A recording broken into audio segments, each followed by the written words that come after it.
as we were talking with Roshan, he said, do you actually have a PowerPoint presentation to present? And I said, coming from Microsoft, that would be incredibly redundant and that you probably don't want to see anything in terms of slides from me. So on that note, my name is Amrote Abdella. I'm the Director for Startup Engagement and Partnerships, working specifically with our VC partners and our startups to really drive innovation in Africa. So let me give you a bit of a background. Microsoft in 2013, February, actually launched the 4Afrika initiative, which is an initiative with a commitment from the company to drive 3 big areas in Africa. One is skills, which is how do we actually upskill the workforce in Africa? How do we invest in skills so that skills are transferable, but we're actually also adding value to the existing workforce in Africa?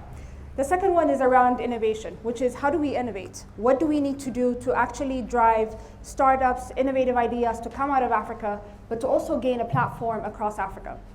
The third piece is affordable access. So all of you I've seen have either smartphones, tablets, or laptops that you're working on. But how do we make those affordable? How do we make them accessible so that the guy down the street can actually also have access to content and information at all times? So those are the 3 big areas. Now, out of that, what I work on and what I drive is the innovation piece. And by that, it means literally driving a startup, which is how do you actually innovate within a company like Microsoft? But more importantly, because it is such a green space in Africa, it's actually quite a challenge to even come up with a concept of what does it mean to identify innovation? What does it mean to actually scale innovation? And I think earlier, as they were talking and introducing, you know, innovation and startups has become the sexy new word across Africa, right? Everyone wants to do innovation, everyone wants to talk about entrepreneurs and startups. But when you really look at the hard facts about what it takes to start a company, what it takes to drive a city like Nairobi to become an innovation hub, there's actually quite a lot that goes into it. So let me start off with one thing which I think was actually mentioned by the previous speaker.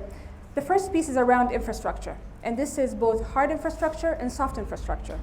The hard infrastructure is what do you need to drive a hub like this one, like 88MPH, Nairobi Garage, NILab, MLab, iHub. What does it take to actually create a space? Is it just the 4 walls that's needed to actually get people to come in, or is there more that goes into it? So the first piece is connectivity, right? And the second piece is the mindset, which I think is really the soft infrastructure that's not really talked about.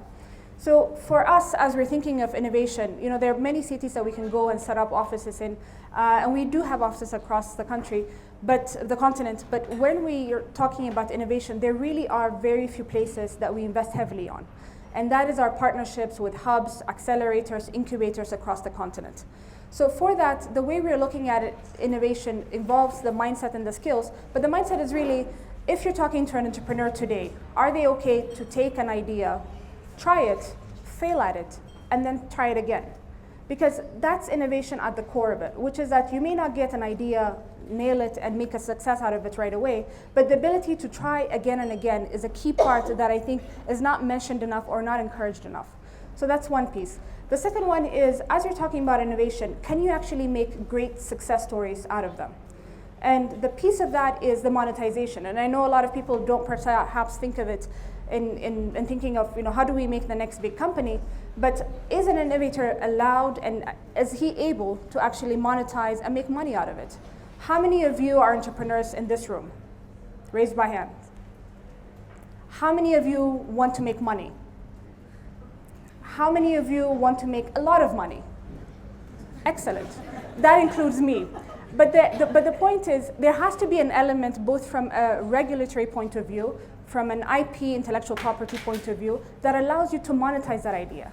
And so there's a piece of that that we as Microsoft are working on, which is how do we actually protect innovators so that your idea is great, it's solving a lot of problems, but you're also able to monetize on it and then move on to your next venture, which I think is the idea and the progress that we want to see. And that for us is a real mark of success as we're talking about, you know, what great ideas have come out of Kenya. M-Pesa is one that a lot of people talk about from an innovation point of view, but should we not have more, right? And so there's an ability to scale, to go bigger, but also solve problems as you go along down the road. So for me, I'll sort of summarize and stop there and open it up for questions, but those are the big areas for us that are really critical in defining and identifying and driving innovation on the continent.